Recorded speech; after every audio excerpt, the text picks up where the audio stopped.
15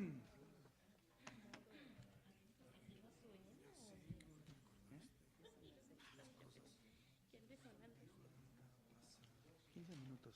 Okay.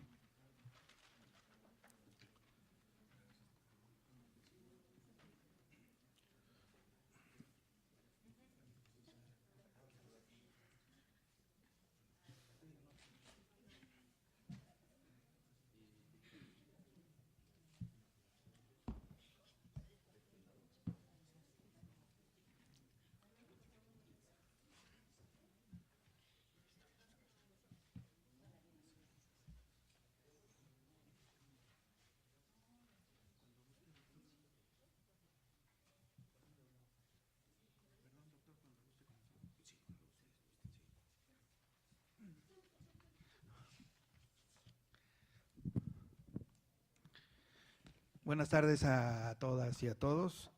Reciban un cordial saludo del maestro Gerardo Laviaga, director general del instituto, quien les da la más cordial bienvenida a la presentación del libro El crimen de agresión en Derecho Internacional Contemporáneo, ¿sí?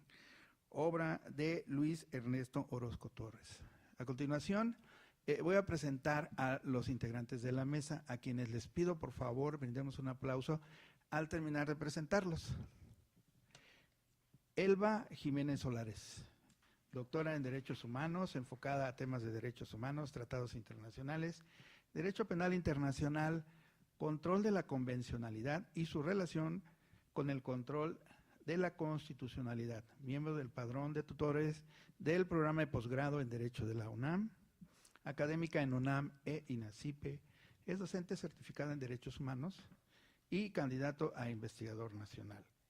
César Villegas Delgado, licenciado en Derecho por la Universidad Veracruzana, cuenta con 2 maestrías en Andalucía sobre Derechos Humanos y la segunda en la Universidad de Sevilla sobre Jurisdicción Penal Internacional, y es doctor en Derecho con mención de doctorado europeo concedida a los trabajos elaborados en España, Francia, Holanda y Alemania. Es profesor de la Facultad de Derecho de la Universidad de Sevilla. Luis Ernesto Orozco Torres, licenciado en Derecho por la Universidad Autónoma de Ciudad Juárez, maestro en Jurisdicción Penal Internacional por la Universidad Internacional de Andalucía y doctor en Derecho en el programa de Derecho Internacional y Relaciones Internacionales por la Universidad de Sevilla. Es profesor investigador de la Universidad Autónoma de Ciudad Juárez. Javier Donde Matute, doctor en Derecho Penal y Derecho Penal Comparado por la Universidad de Aberdeen de Escocia, es investigador del INACIPE. Recibámoslos, por favor, con un aplauso.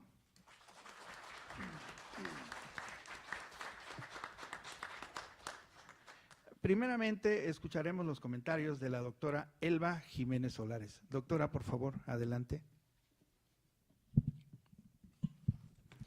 Muchas gracias por anunciarme. Vamos a hacer un pequeño cambio. Si me permite, vamos a cederle la palabra al doctor César Villegas, que nos va a hablar cómo fue que surgió esta obra y después ya entramos a lo que es propiamente el tema.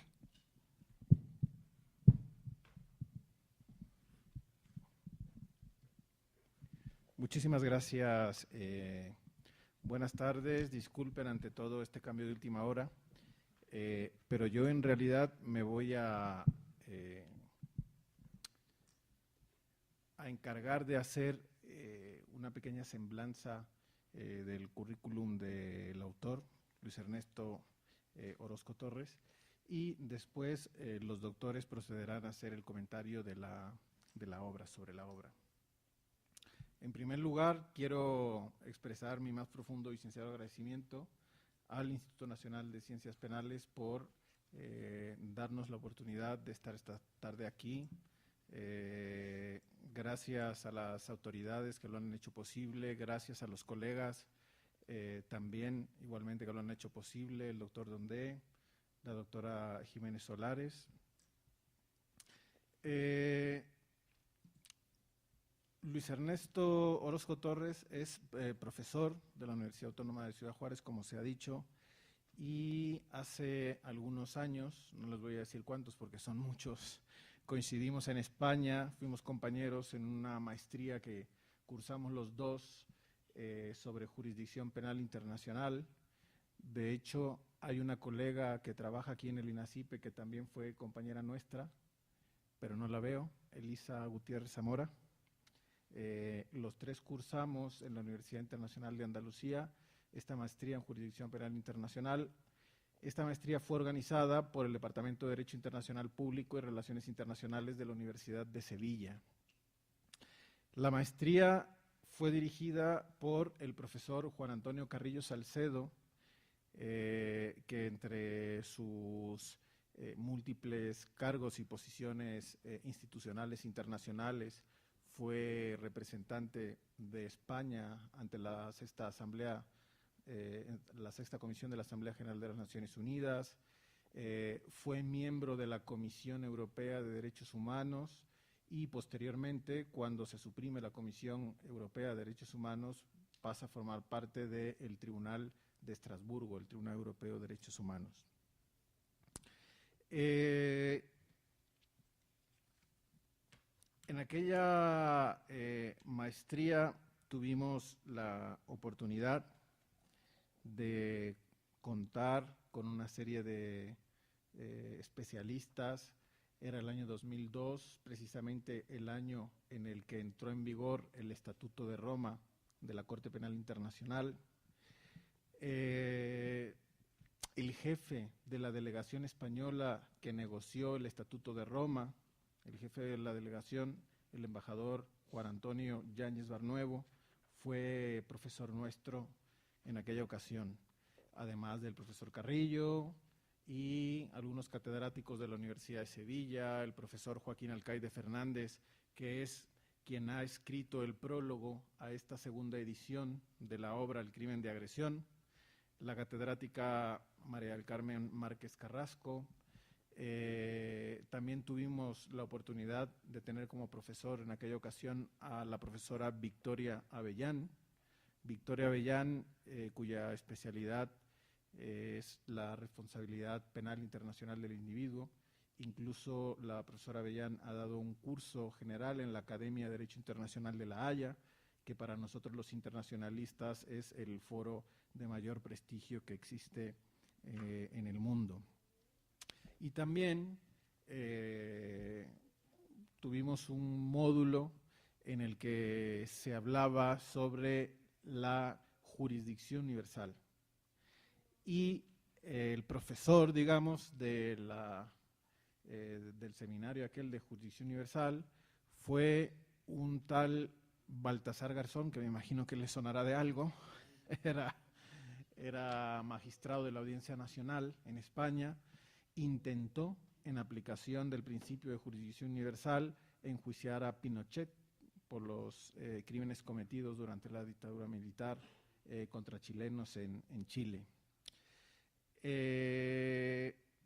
Posteriormente, terminado esta maestría, Luis Ernesto y yo continuamos nuestros estudios en la Universidad de Sevilla, nos matriculamos en el doctorado y en el año 2005 leímos juntos el Diploma de Estudios Avanzados.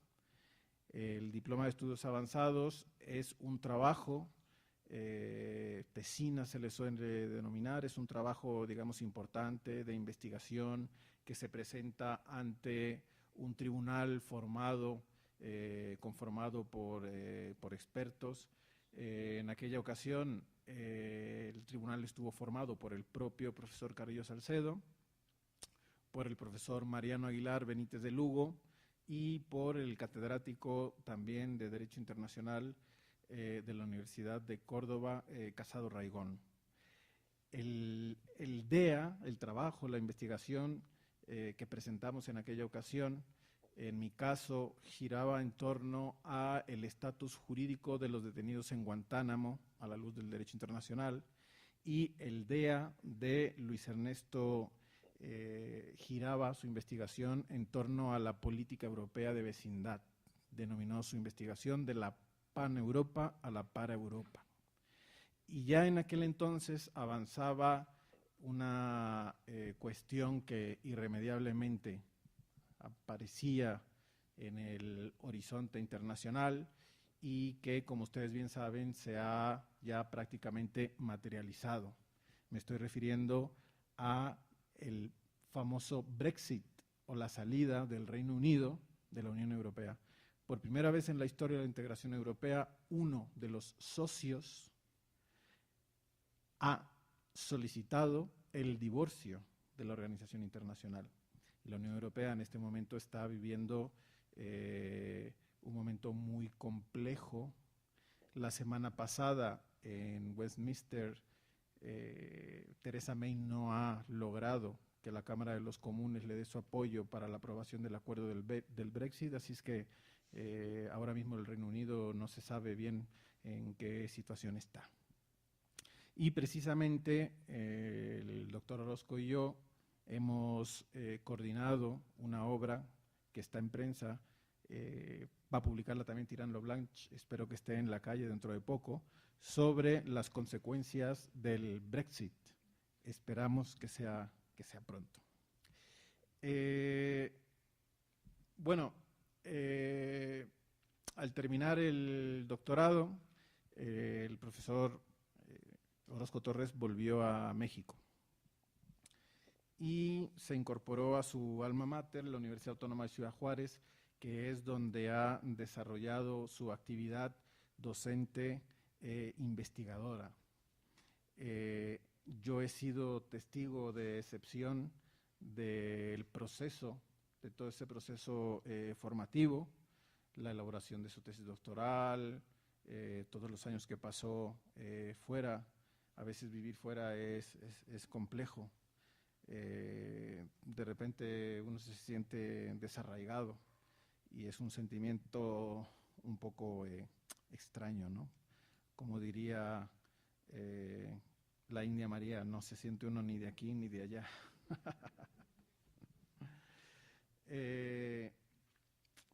Bueno, yo tuve el privilegio y la oportunidad de ser sinodal, el tribunal que juzgó la tesis doctoral de Luis Ernesto Orozco. El tribunal le otorgó la máxima calificación, cosa que no es rara en España, por otra parte, déjenme decirles, pero en el caso de Luis Ernesto Orozco se hizo acreedor al premio extraordinario de doctorado. Es lo que sería aquí en México la mención honorífica, pero en España funciona de una forma distinta.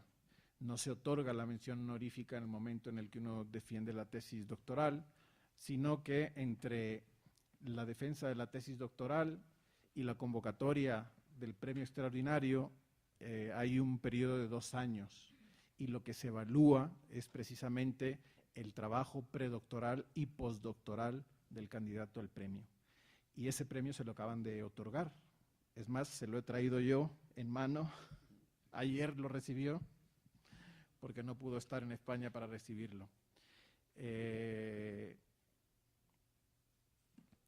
Simplemente quería referirme a este antecedente, una pequeña semblanza sobre Luis Ernesto Orozco.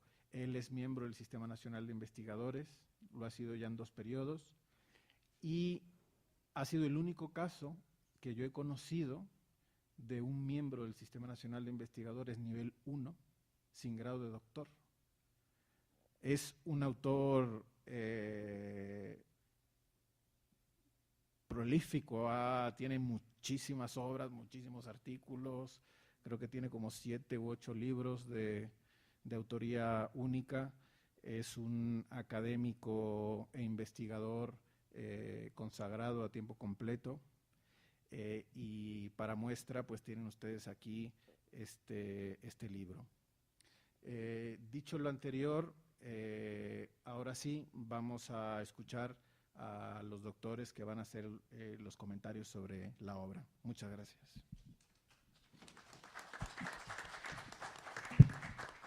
Muchas gracias, doctor. Bueno, en este caso ya después de haber hecho el cambio, vamos entonces ahora sí a escuchar a la doctora Elba Jiménez Solares. Adelante, por favor, doctora. Muchas gracias.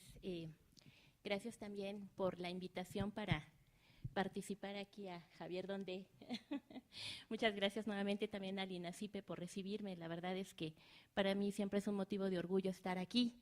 aquí en una institución donde considero que sí se le ha dado una gran importancia al derecho internacional y, bueno, a través de Javier Donde, pues al derecho penal internacional, ¿no?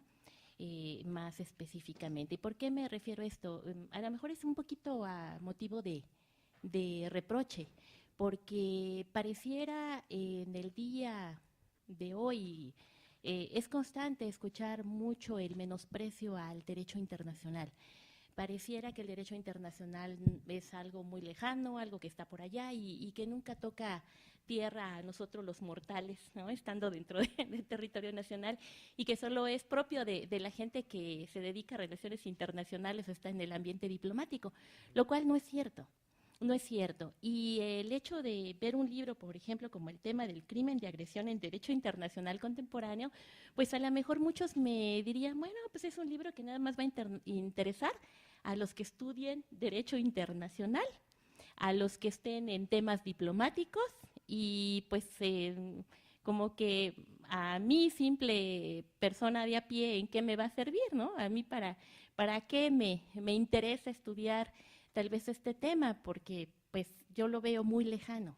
Pero en realidad el derecho internacional es vivo, es dinámico, ha impactado tremendamente en todo el ordenamiento jurídico nacional, supranacional, aquí ya lo comentó César, efectivamente, en el ambiente de la Unión Europea, por ejemplo, el derecho internacional, aun cuando existe un derecho comunitario, el derecho internacional también está ahí presente y tiene una incidencia tremenda en la toma de decisiones de las instancias comunitarias. Esto también se refleja en el ámbito nacional. ¿Y por qué? Pues quiero también referirme a esta parte interesante, porque curiosamente cuando yo vi el libro de Luis Ernesto, que me comenta, pues mira, voy a sacar un libro en materia de internacional, sabe que pues por mi formación, que tengo maestría en Derecho en el área internacional por la UNAM, pero también ya más inclinada últimamente a temas de derechos humanos y procuración de justicia, pues me llamó mucho la atención. Me llama mucho la atención porque desafortunadamente en México no existe todavía una toma de conciencia de la necesidad de regular muchas normas internacionales que al día de hoy se tendrían que estar aplicando en México.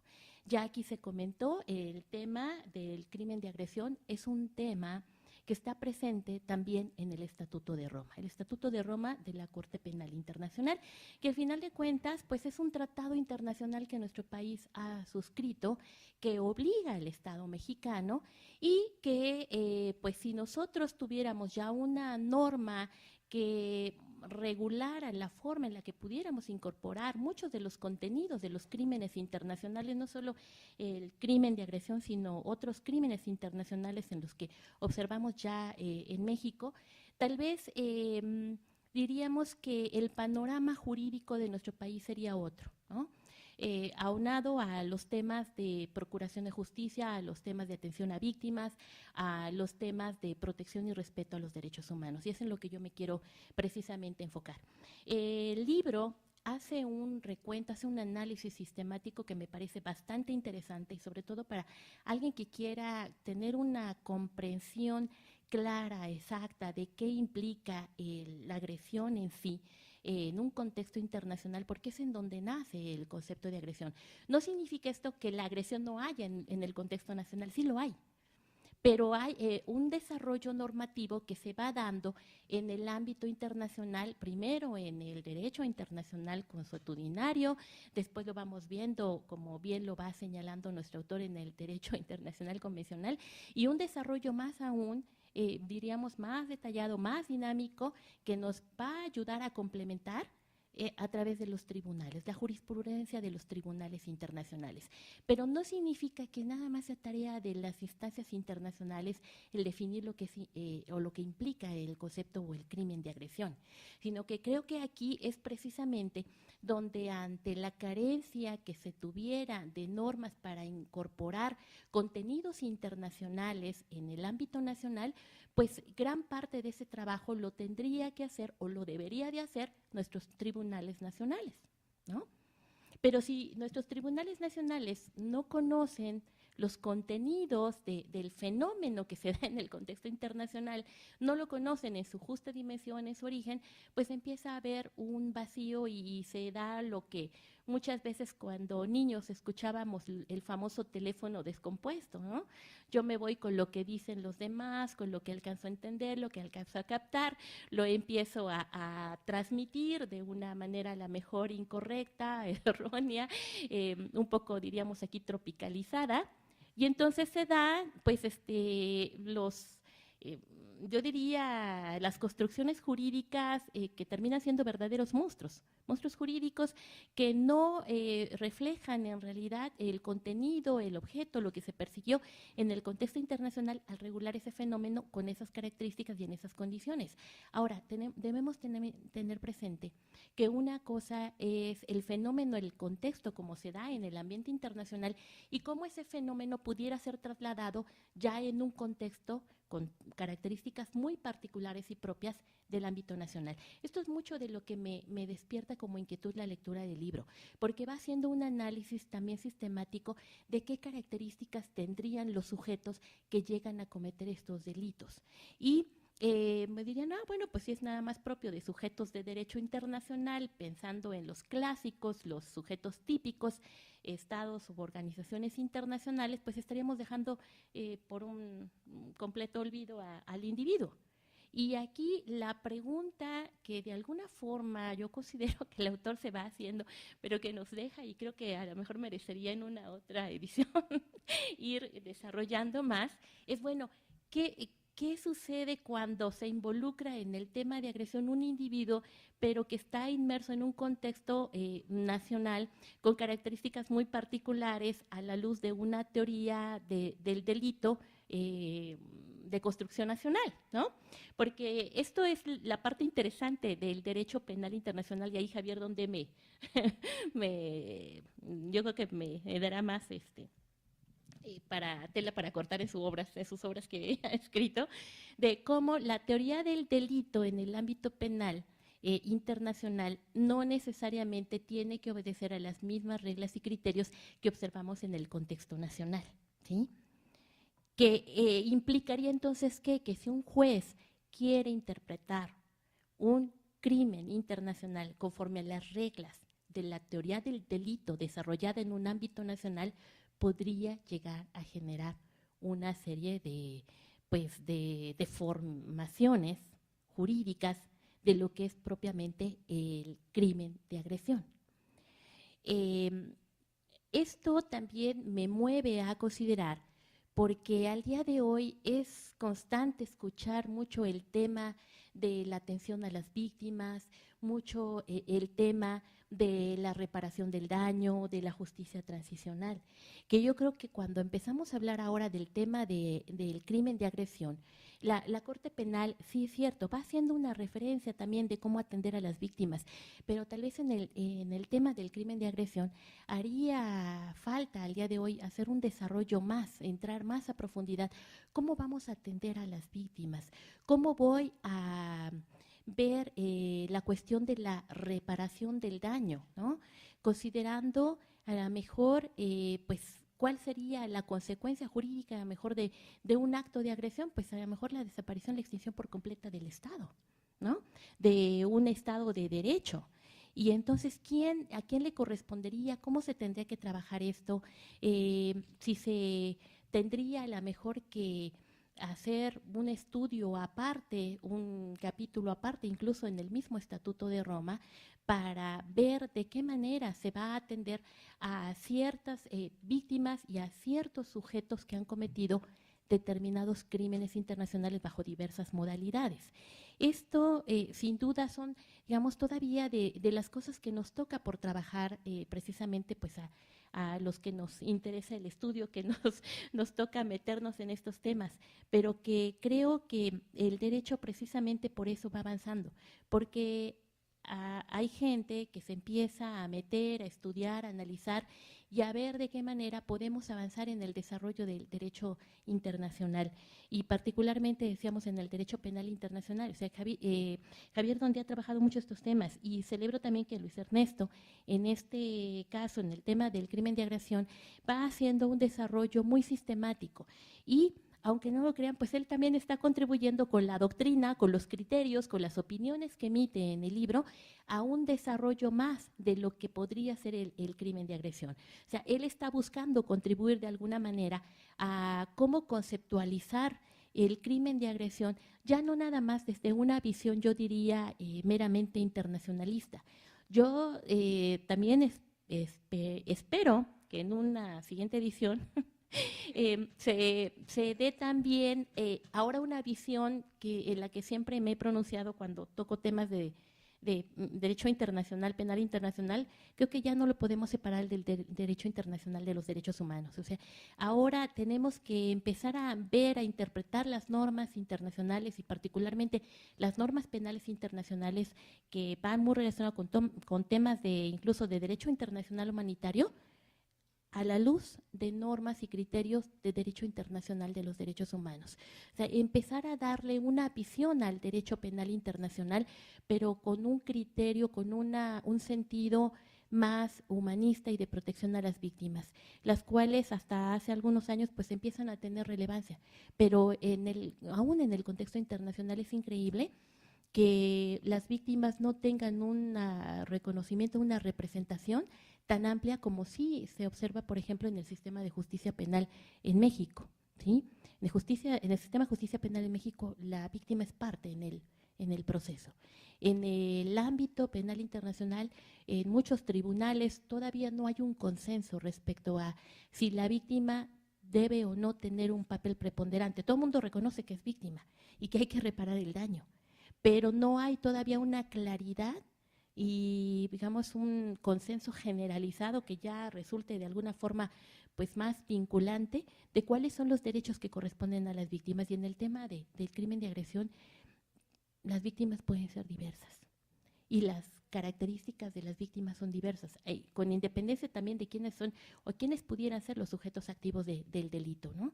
Pero creo que el libro en ese sentido a mí me encantó, pero me dejó con muchísimas inquietudes, me dejó con muchos, digamos, ganas de encontrar más, más cosas que ahorita precisamente le estoy diciendo a Luis, quiero ver, yo creo que sí, espero otra edición donde vayamos incursionando ahora en estos temas, porque mañosamente, tal vez, digo, si se permite la palabra, Luis Ernesto, sí, claro, yo encantada.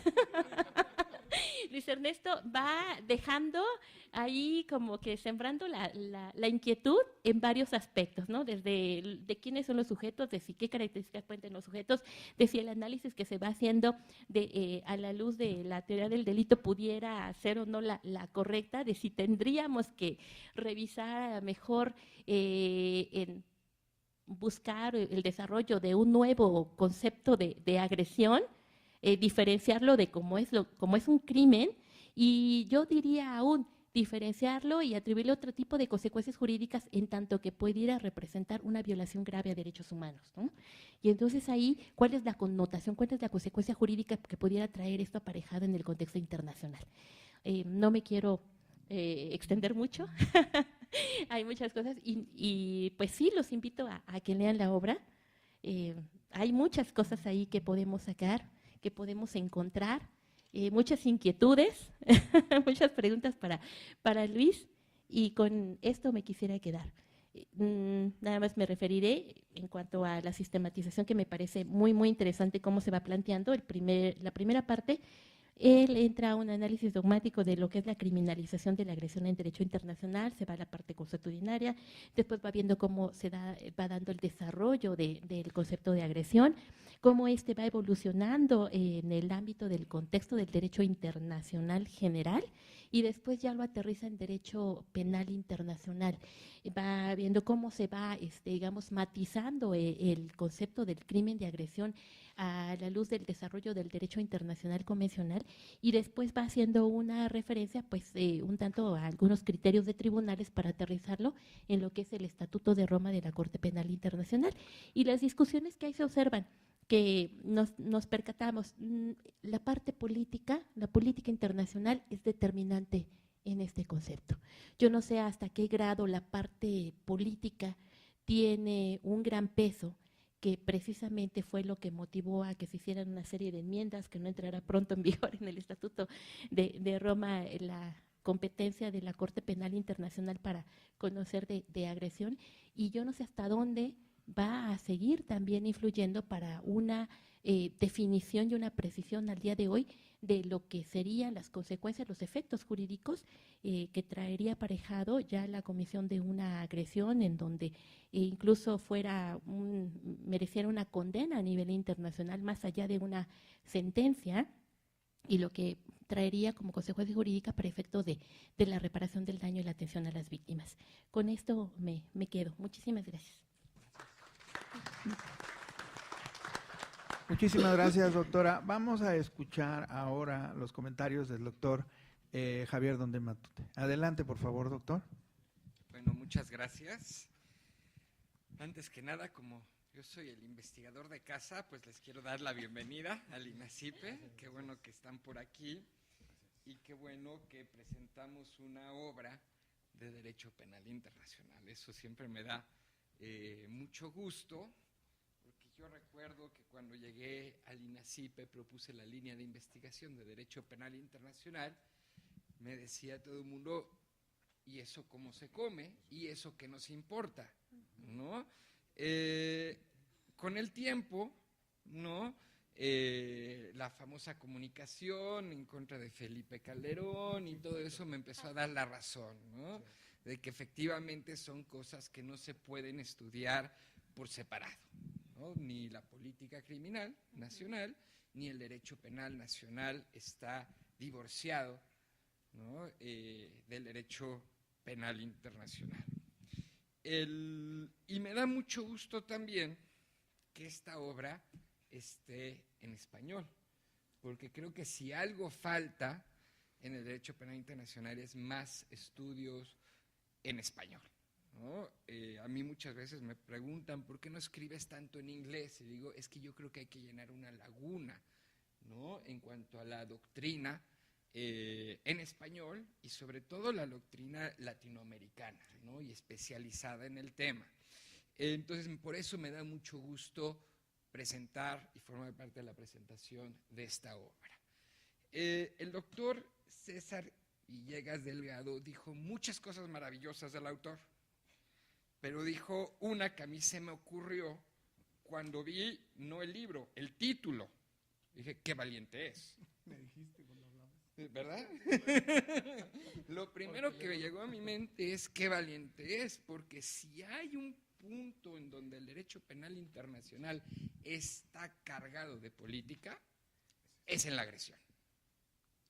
Entonces, tratar de hacer un análisis, una sistematización jurídica de la agresión es realmente un reto, ¿no? Y qué bueno que lo abordaste, porque realmente también hace falta hacer este tipo de estudios justamente en aras de algo que mencionaba entre líneas la doctora Elba, que es la seguridad jurídica, ¿no?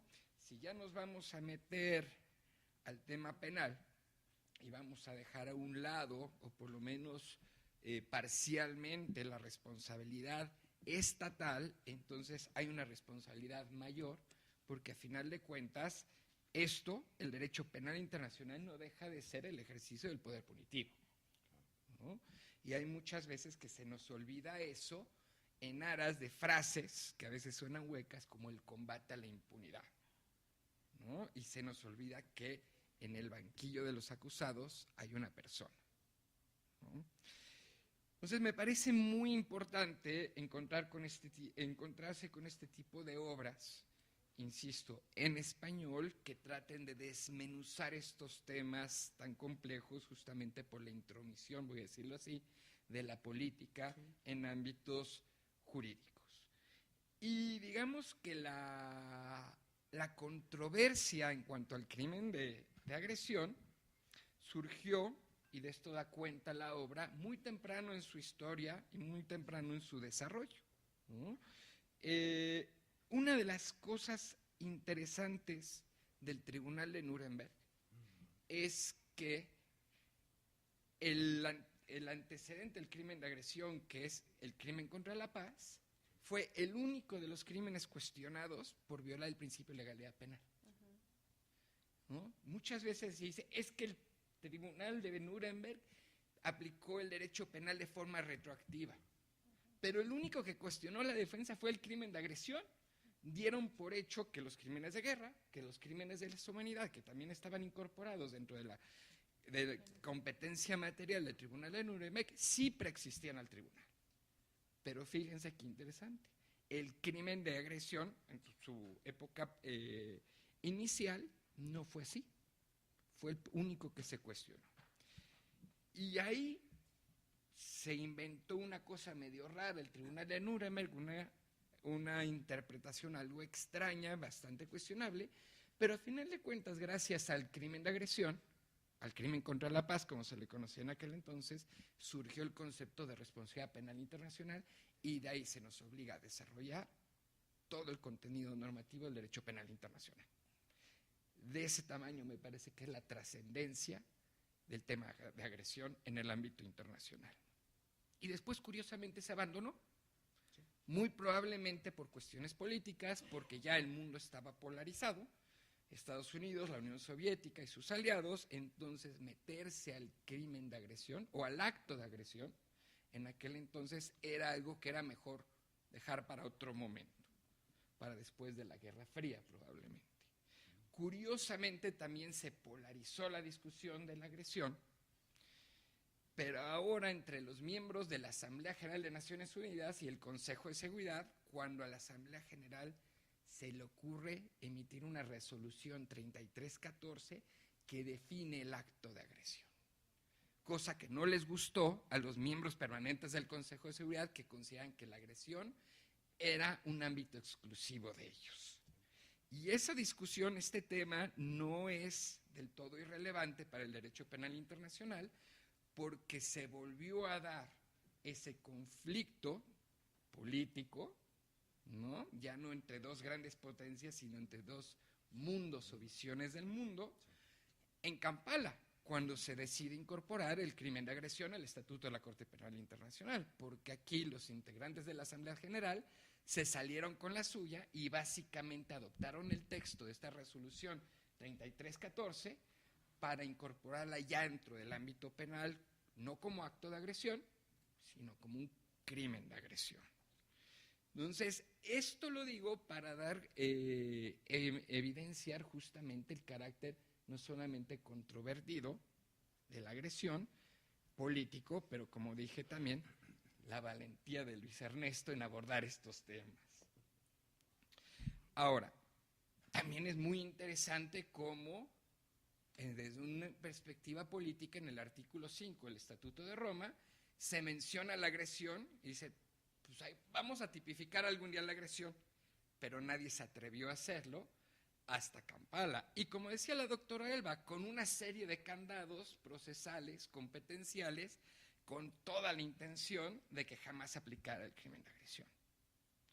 Yo en algún momento tuve la curiosidad de ver cuántos países habían criminalizado, habían tipificado la agresión en sus códigos penales nacionales. Y me parece que en su momento, eso fue hace varios años, quizá el número se ha ampliado, creo que solamente Azerbaiyán lo tenía, ¿no? Y alguien me dijo, es que seguramente tienen miedo de que Rusia los invada.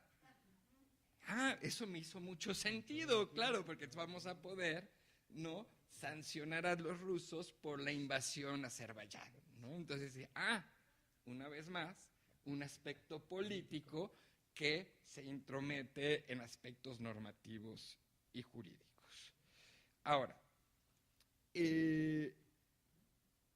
algo que me gusta mucho de la definición del tipo penal que se terminó incorporando al Estatuto de Roma es justamente esta distinción entre acto de agresión y crimen de agresión.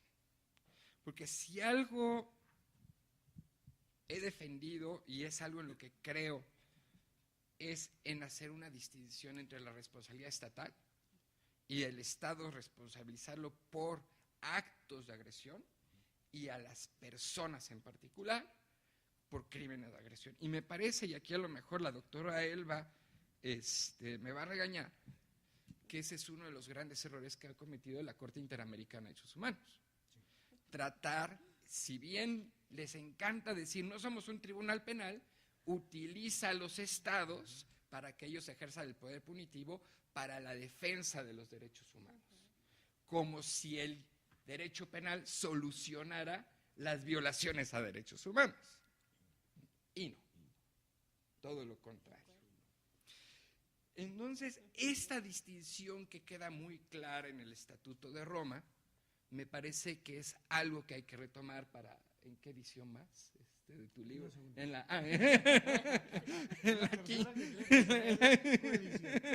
en la coedición, que sería la cuarta o quinta, reimpresión a lo mejor también, ¿no? De la obra. Ahora, algo que me llamó mucho la atención y que algo abordó en su exposición la doctora Elba, es que el doctor Luis Ernesto, y me extrañó, pero me pareció interesante, cuando analiza el crimen de agresión, lo hace con la idea de actus reus mens rea, ¿no? La división que se ha retomado del derecho anglosajón, y no como sería la tentación natural de alguien que estudió en España con base en la dogmática penal, ¿no? Y a mí me parece, y en esto coincido plenamente con la doctora Elba, de que el derecho penal internacional, y esto por supuesto no es ajeno al crimen de agresión, responde a una lógica distinta al derecho penal nacional. Y por lo tanto se necesitan herramientas, instrumentos y una metodología diferente a la de la dogmática penal tradicional. Si esta corresponde a al binomio actus reus mens rea, no lo sé.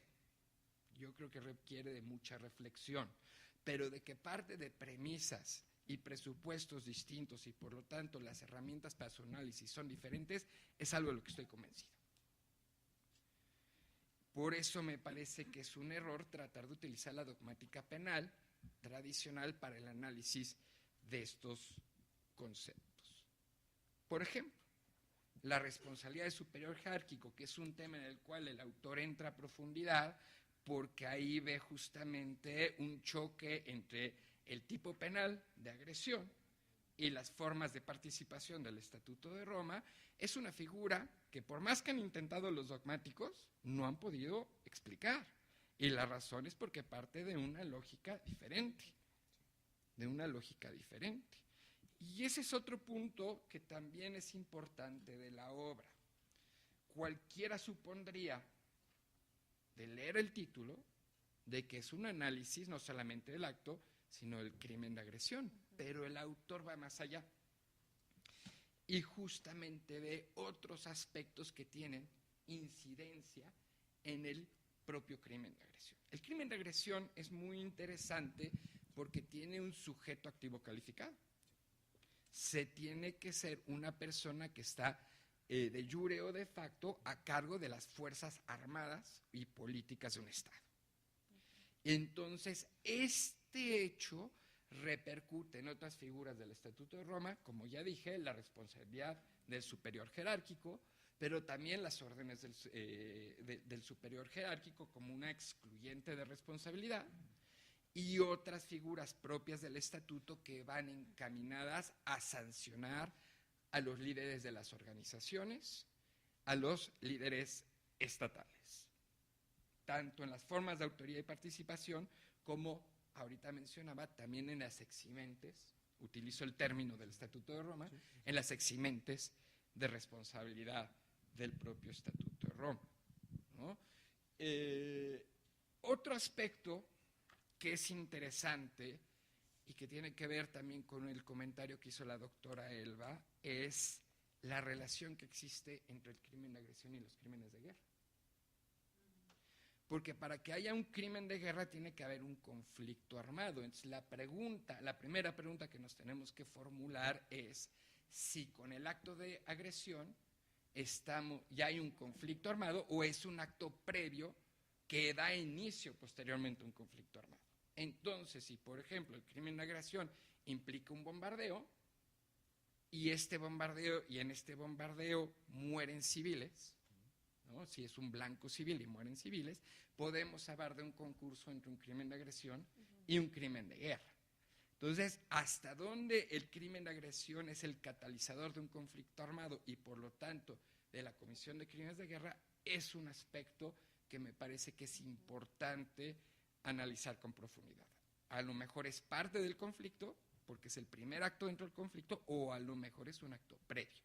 Eso es algo en lo cual hay que profundizar mucho y que me parece que también tiene que ver con esta distinción entre acto de agresión y crimen de agresión. Y algo que se ha dado mucho, se dio en el caso del genocidio y que creo que es un problema latente con el crimen de agresión, son las contradicciones que puede surgir entre los tribunales internacionales. Si nosotros hacemos caso de la jurisprudencia del Tribunal Penal Internacional para la antigua Yugoslavia, el genocidio en los Balcanes durante la guerra de los Balcanes, valga la redundancia, fue bastante amplio territorialmente. Pero si le hacemos caso a la Corte Internacional de Justicia, fue muy puntual y muy específico. Entonces, desde un punto de vista histórico, desde un punto de vista de la relevancia que tiene la jurisprudencia para construir una verdad, ahora que estamos hablando mucho de justicia transicional, ¿quién tiene la razón? ¿En realidad fue muy puntual, muy específico el genocidio o fue tan amplio como lo señalan el Tribunal de la antigua Yugoslavia, el Tribunal Penal Internacional para la antigua Yugoslavia? Y esto, con el carácter político que tiene el crimen de agresión, puede ser un polvorín. Porque a final de cuentas un Estado puede demandar a otro ante la Corte Internacional de Justicia por un acto de agresión y a la par qué sucedería o cómo podríamos equilibrar esas resoluciones con una eventual condena o absolución, ahora que están de moda las absoluciones ante la Corte Penal Internacional, ¿no? Por un crimen de agresión. Y lo que tienen en común es que tanto la definición de genocidio como de agresión son parecidas cuando estamos hablando del ámbito estatal como de la responsabilidad penal internacional. Entonces, como empecé diciendo, este asunto del crimen de agresión es muy interesante por todas las variables, todas las aristas y todas las complicaciones que tiene su estudio, ¿no? Y es por eso que también se agradece un estudio con esta profundidad, con este nivel de análisis. Ya inclusive se le propusieron como 4 o 5 ediciones adicionales al doctor. Pero bueno, nuevamente creo que por todos estos aspectos que ya mencionó la doctora Elba y con todas estas inquietudes que a mí me surgen de la lectura del libro, creo que es importante reiterar la invitación a la lectura para profundizar sobre estos temas. Y pues no me resta más que felicitar al autor por la obra. Muchas gracias. Muchas gracias, doctor Donde. Finalmente vamos a escuchar palabras del autor, el doctor Luis Ernesto Orozco Torres. Doctor, adelante, por favor. Gracias. ¿Este es el mío? Sí, muy buenas tardes, noches tengan todas y todos ustedes. Miren, yo estoy muy contento, ¿no? En la mañana tuve otra presentación en el Instituto de Investigaciones Jurídicas de la UNAM y les dije, me estoy acordando de un libro que leí hace mucho tiempo del padre del pragmatismo norteamericano, William James, que ese libro, que se llama El pragmatismo, en realidad es una conferencia que él da a una universidad en Londres. Y empieza con esa conferencia diciendo, ustedes no saben el miedo que tengo de estar aquí, ¿no? Ustedes no saben lo que es para un norteamericano estar en la exmetrópoli, ¿no? Entonces, yo soy internacionalista, tengo una trabada formación internacionalista, yo no veo el mundo ni el derecho jurídico, digo, ni tengo ninguna otra perspectiva, mi sesgo es absolutamente jus internacionalista, y entonces, pues es un sesgo, ¿no? A veces hay que admitir esos sesgos para que sepan a qué se está ateniendo el lector. O sea, el lector puede saber que yo admito sin ningún rubor que soy jus publicista y jus internacionalista, y es algo que me enorgullece mucho, ¿no? Entonces, que me inviten instituciones de tanto prestigio como esta, como el Instituto Nacional de Ciencias Penales, liderado por personas tan importantes como el doctor Javier Dondé, para un provinciano, pues por eso me acordé de William James, ¿no? Cuando dijo, ustedes no saben el miedo que tengo yo aquí. Pero yo no tengo miedo, yo estoy muy tranquilo, me han hecho sentir muy cómodo en las dos presentaciones del libro, pero sí, bueno, como provinciano, es un orgullo especial el que siento. Muchas gracias, quiero, por supuesto, agradecer la gestión que hizo el doctor Dondé Matute ante la institución para que se diera esta presentación. También sin la gestión de la doctora Elba Jiménez Solares no hubiera sido posible, y por supuesto pues a las autoridades del instituto, ¿no? Muchas gracias. Gracias también por las palabras de cada uno de los presentadores. Al doctor César Villegas, bueno, pues exagera, ¿no?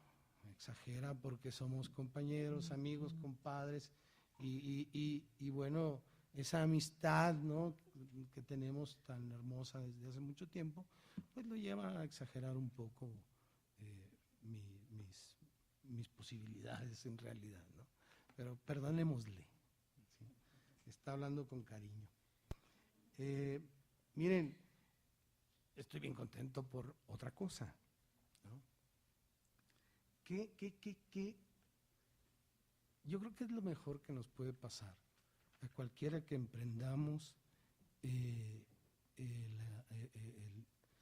proyecto de escribir una obra, ¿no?, no sé, que al final termina siendo 280, 200, 300 páginas, que se esfuerce uno porque sea metódica, que sea hilada, y además que capture al lector, que construir ese hilo conductor, ser claro, cuidar la sintaxis, ser congruente, porque no puedo decir algo en la página 25 y luego en la 57 ya dije otra tontería, ¿no?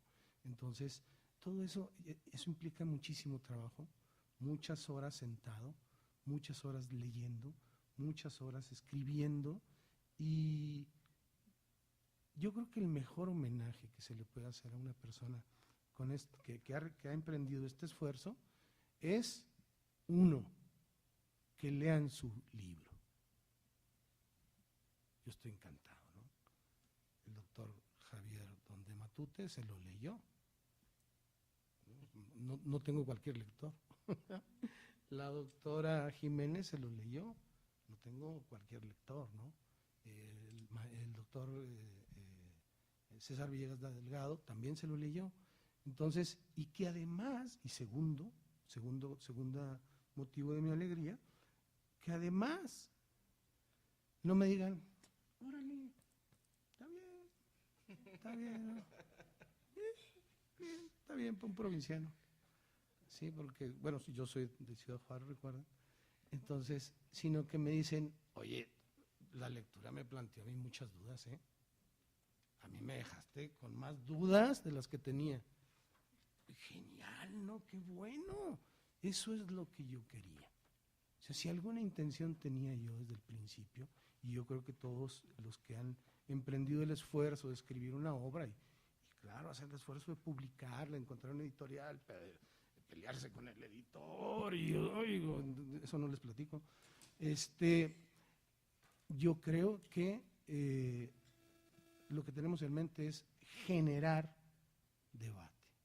Porque sí es cierto que soy investigador de tiempo completo, tengo la distinción del CONACYT también, del Sistema Nacional de Investigadores, pero también doy clases. Y doy clases de Derecho Internacional en la Universidad de Ciudad Juárez. Y yo les digo a mis alumnos, si ustedes salen con más dudas de las que entraron, al final del semestre quiere decir que yo cumplí con mi objetivo. Porque ahorita ni dudas tienen, ¿eh? Ahorita lo que tienen es ignorancia. O sea, ahorita no saben nada. Pero después, cuando se acabe el curso, van a tener dudas. Es cuando podremos entablar un diálogo ustedes y yo, o ustedes y otro jurista, ¿no? Entonces, que me digan, dejaste dudas, y qué bueno, estoy encantado de la vida. Ya las resolveré, ¿no? Ya las iremos resolviendo en ediciones posteriores y en trabajos colectivos que seguro iremos haciendo, ¿no? Porque esa es otra cosa que me pone contento, que vamos haciendo un trabajo. También recuerdo cuando me habló por teléfono el doctor y me dijo, quiero decirte que qué valiente eres, porque de veras me lo dijo así, o sea, literal, quiero decirte que valiente eres a entrarle a este tema. Y también me dijo, oye, y somos 3 chícharos en el país, ¿eh? O sea, necesitamos ser una minoría más unida y más colaboradora con estos temas, ¿no? Derecho internacional, penal. Y aquí viene una discrepancia, ¿no? El doctor y la doctora han estado hablando de derecho penal internacional, pero el doctor y yo en España hablamos de derecho internacional penal. No pasa nada, no pasa nada. Es una cuestión terminológica, siempre y cuando tengamos claro que una cosa es los crímenes, la disciplina que se encarga de los crímenes internacionales, y que otra cosa es, muy diferente, con cualquier nombre que queramos poner, muy diferente, la cooperación judicial en materia penal internacional, o sea, con elementos de tráfico jurídico internacional. Mientras tengamos eso listo, claro, no importa que lo digamos de una manera u otra, ¿no? Entonces, es una cuestión nominal nada más. Así que muchas gracias, estoy muy contento por todas estas cuestiones. Voy a tratar, no sé con cuánto tiempo tengo, porque aquí dice las 7 de la tarde. Yo le sigo. Tú síguete. Yo estoy como Vicente, ¿eh? A mí si no, hasta que aplaudan, mientras sigan aplaudiendo, yo sigo cantando. Pero bueno, le sigo. Efectivamente, miren, una de las cosas, tuvimos la fortuna, y ya vi a Eli, ahora sí, a la profesora, una de las cosas que tuvimos, ¿no? Los que tuvimos la fortuna de ser discípulos de Carrillo Salcedo, fue que nos quedó claro una cosa, y es una idea muy simple, es una idea muy sencilla, que el doctor Carrillo Salcedo la lanza desde 1976 en un libro que se llamaba La soberanía del Estado y el derecho internacional.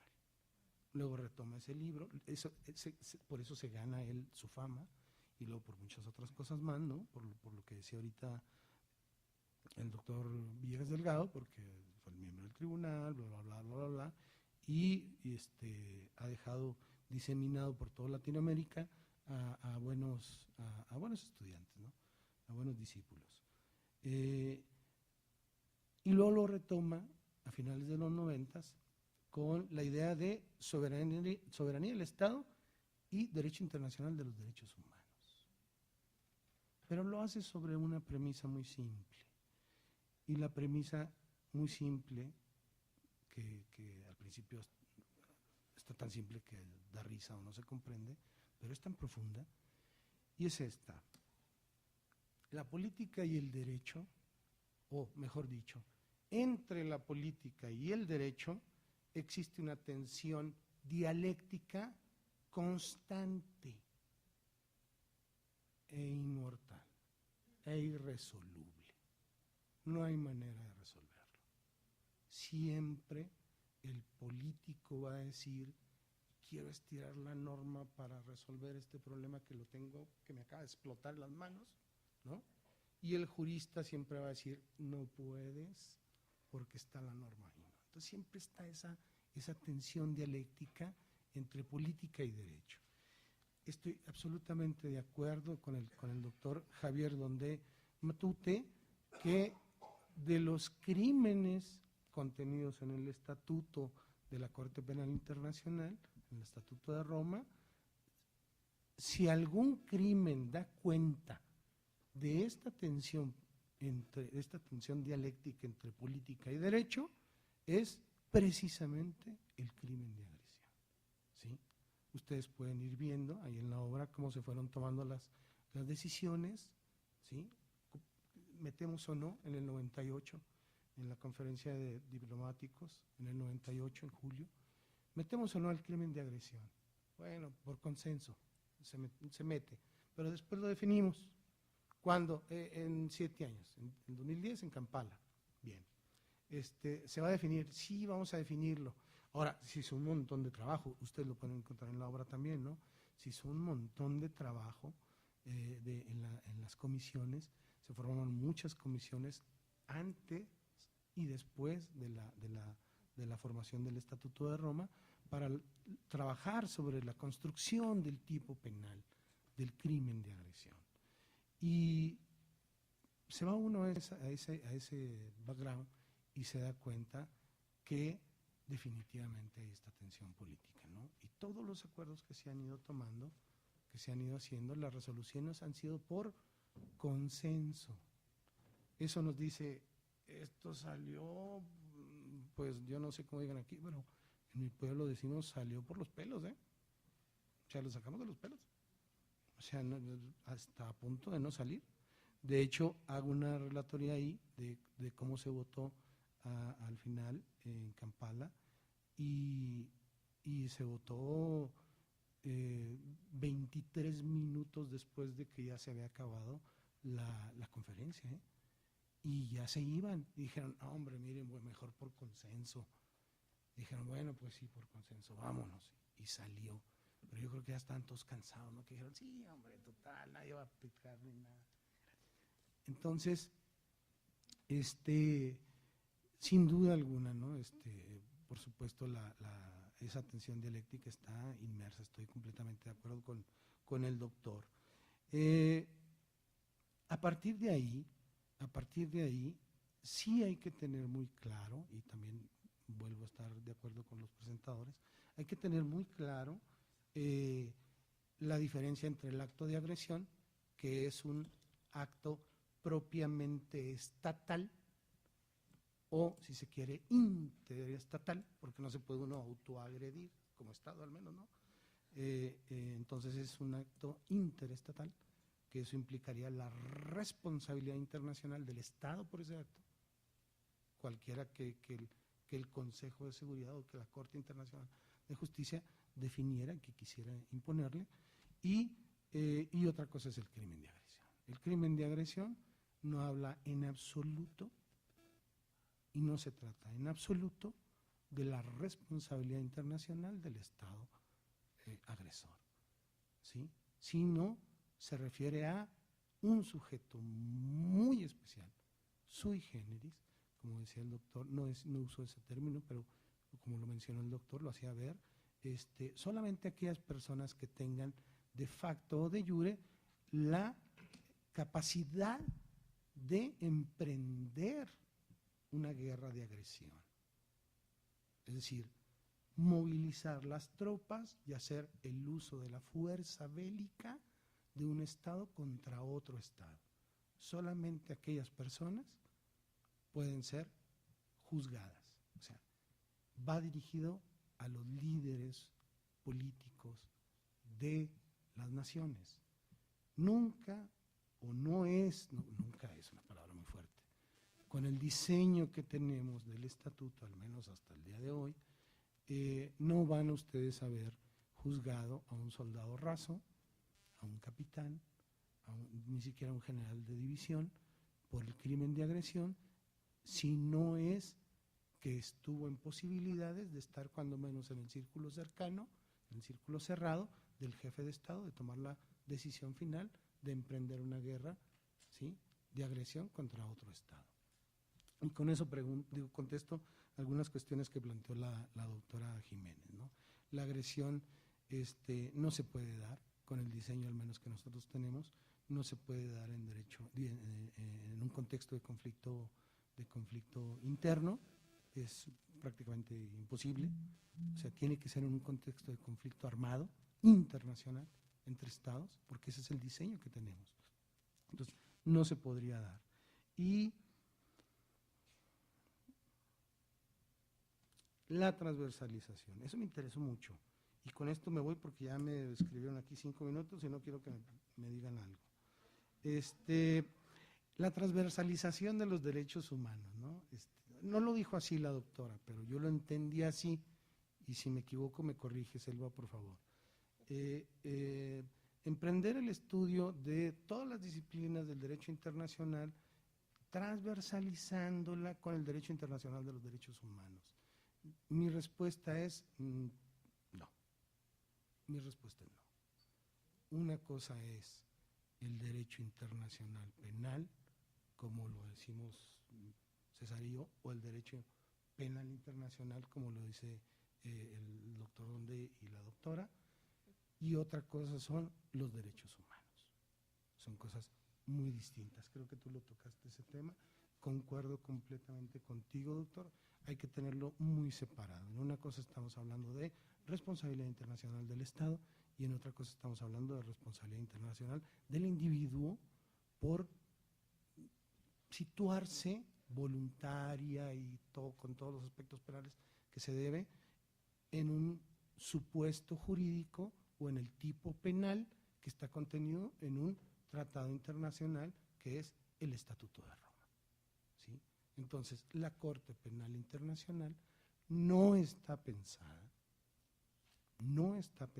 para la defensa de los derechos humanos. Está pensada para juzgar aquellas personas que se pongan estos supuestos de estos tipos, pero también está pensada para algo, porque el derecho penal, y yo no soy, no tengo el nivel de expertise en derecho penal nacional, mi expertise en derecho penal es por medio del derecho internacional, por eso la distinción que hacían de estas categorías de mens rea y actus reus, de que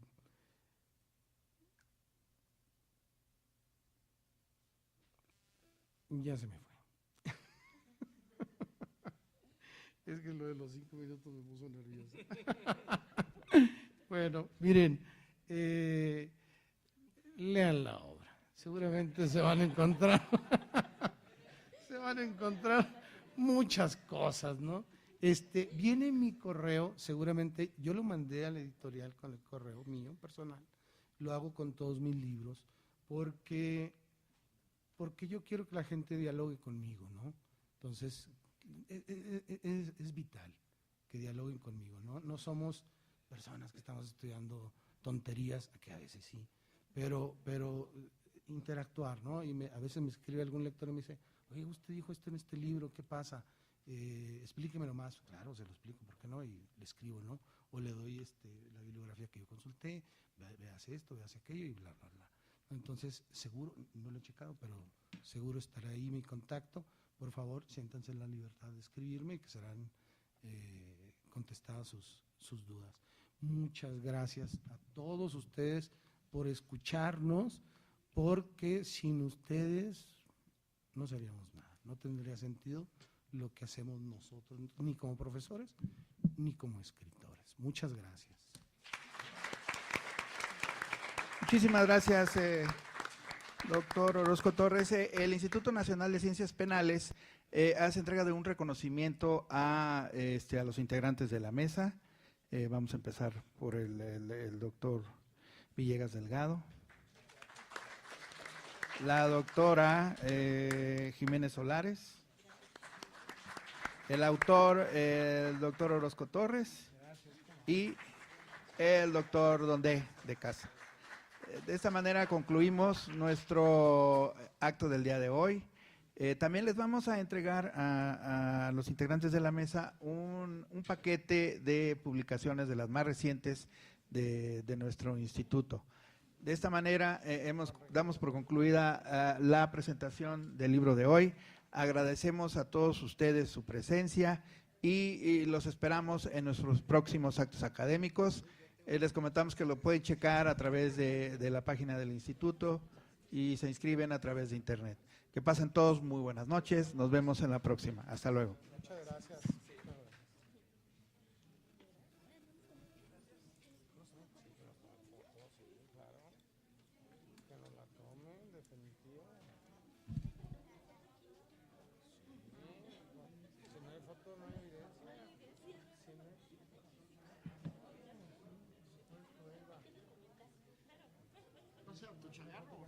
Sí, a ver si pasamos a mi changarro porque ahí tengo los libros.